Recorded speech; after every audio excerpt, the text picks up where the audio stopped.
Oke ya teman-teman, kita lanjutkan lagi playlist belajar JavaScript dasar. Untuk video ini kita akan belajar JavaScript data types atau tipe data pada JavaScript ya. Nah, JavaScript variabel ini mempunyai banyak data type ya, tipe datanya gitu. Ada number, ada string, ada object, eh, ada beberapa lagi gitu. Contohnya seperti boolean gitu ya. Ada lagi tipe data function gitu. Di sini kita akan contohkan beberapa dulu. Kalau misalnya teman-teman lihat di sini ada tipe datanya number ya. Seperti namanya number itu ya nomor gitu ya, yang angka gitu ya. Kemudian ada string. Nah, string ini artinya kalau teman-teman lihat dia sebuah kata gitu ya, string yang dibungkus dengan titik apa nih? Tanda kutip gitu ya. Kemudian ada objek. Nah, objek ini ditandai dengan tanda ya buka kurawal dan juga tutup kurawal. Nah, ini objek. Ada juga array, nanti akan kita bahas juga. Kita contohkan, kalau di sini contohnya begini. Kita langsung contohkan aja untuk tipe data pada JavaScript. Tipe data ya. Tipe data JavaScript.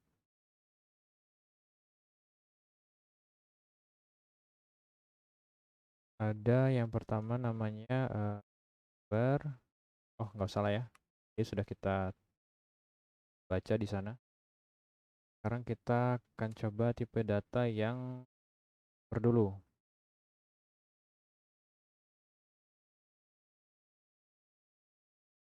30. Nah, ini tipe data number. Kemudian ada lagi tipe data string ya. Get data string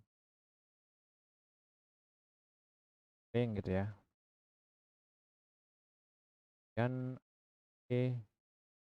data objek ya. Objek itu ditandai dengan eh, buka tutup kurawal seperti ini ya.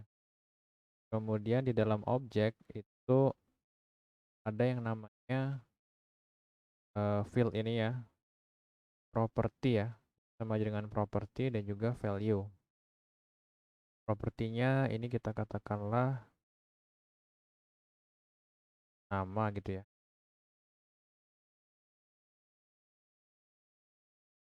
Nama, kemudian namanya itu adalah story gitu ya. Kemudian ada lagi, udah contoh itu aja ya. Kemudian kita simpan, kita konsolok coba satu-satu ya. Kita konsolok yang pertama ada data, dan ada data string, kemudian ada lagi data objek ya. Kita simpan ya. Kan kalau misalnya ya di sini untuk numbernya ya berupa angka, kemudian stringnya juga kalau teman-teman perhatikan di sini ada tanda kutipnya ya. Tapi kalau udah tampil di layar ataupun di konsol log ini dia tanda kutipnya nggak bakal ngikut gitu ya. Kemudian ada objek nih. Nah, kalau dibuka dia bentuknya tetap akan seperti ini, objek ada tutup buka kurung ini ya, kurawal. Ini nama ini dikatakan property. Nah, ini adalah oh sorry. Kalau di sini dia ngikut ya di apa namanya stringnya. Oke, selain itu ada lagi data array namanya. Array. Nah, kalau misalnya objek dia bentuknya gini.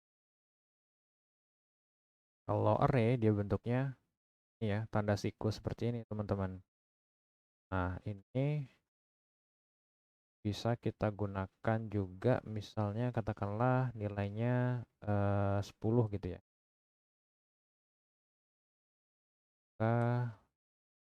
Kita data array kita simpan.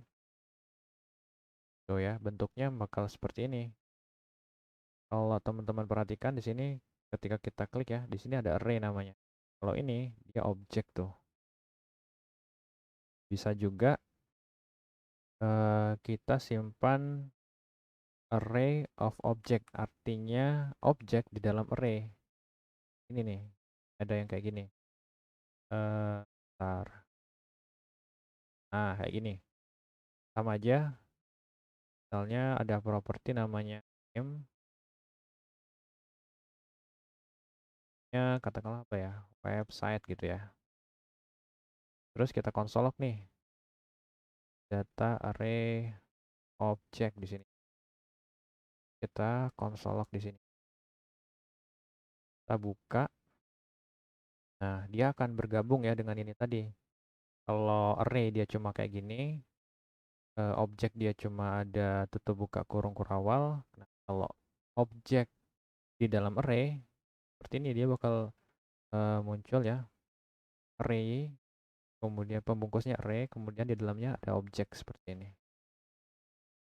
Oke, itu kalau teman-teman akan membuat website atau apalagi ya, berkomunikasi dengan backend ya, dengan misalnya mengkonsumsi API, ini akan sangat sering digunakan ya.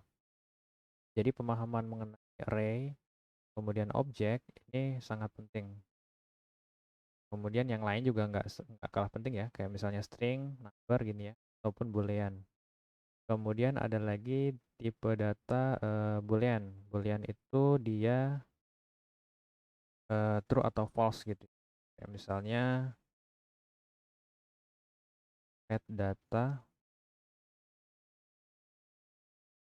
kasih boolean gitu. Itu kita kasih true gitu. Kalau kita konsol log ya, boolean, ini kita assign-nya true gitu ya. Kita di sini muncul true nih dia. Jadi boolean tuh gitu ya, true atau false. Cuma dua nilainya teman-teman. True atau false. False ya. Tuh, lalu udah cukup banyak ya yang kita bahas. Ada number, kemudian ada string, ada object, ada array, kemudian ada array of object, ada boolean, kemudian ada lagi, nah kayaknya, nah ini boolean udah kita bahas, array juga udah kita bahas ya, bentuknya seperti ini. Bentuknya seperti ini, nilai dari objek dari array itu juga bisa macam-macam tadi ya. Bisa, nah nilai ini ya, nilai objek ini bisa macam-macam, bisa objek lagi, bisa juga langsung number, bisa juga string seperti ini ya. Itu bisa. Kemudian objek, nah objeknya udah kita bahas juga tadi seperti ini. Nah, ini type of number, operator. Ini teman-teman bisa baca, kamu bisa menggunakan JavaScript type of operator untuk menemukan tipe dari variabel JavaScript yang digunakan. Contoh penulisannya type of, misalnya gini deh. Kita ingin tahu nih, tipe data dari si data boolean ini apa gitu ya. Dari variabel data boolean. Kita bisa gunakan type of data boolean. Nah, ini. Kita simpan.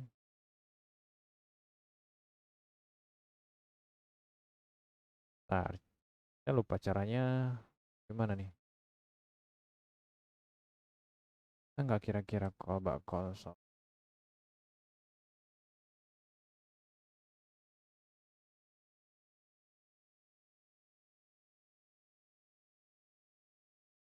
Harusnya bisa ya.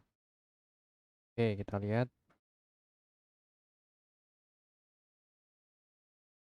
Nih ya teman-teman, ini line 29. Line 29 nih. Eh type of-nya adalah boolean ya. Nya true atau false gitu kalau boolean. Bisa lagi ini array of object. Kan tuh ya, objek. Dia akan terbaca sebagai objek. Ada lagi data objek. Itu data string deh. Tuh, bentuknya string ya. Jadi gitu, teman.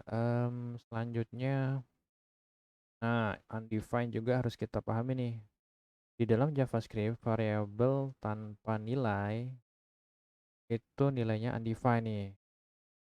Atau tipenya adalah undefined.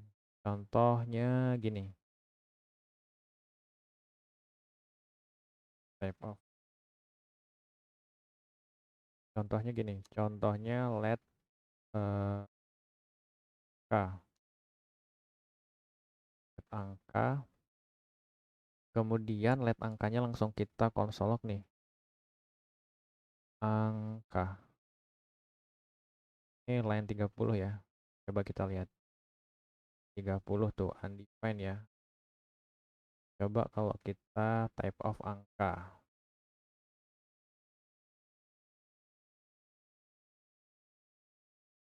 Tuh undefined juga. Tipe datanya undefined. Artinya itu tuh kita buat atau kita mendeklarasikan sebuah variable tapi nggak ada value-nya gitu ya. Oke, cukup ya teman-teman untuk pembahasan tipe data ini. Kalau teman-teman kurang begitu paham, dibaca-baca lagi nih dokumentasi di W3 School. Ini lengkap ya, teman-teman bisa pelajari. Oke, sampai jumpa di video berikutnya.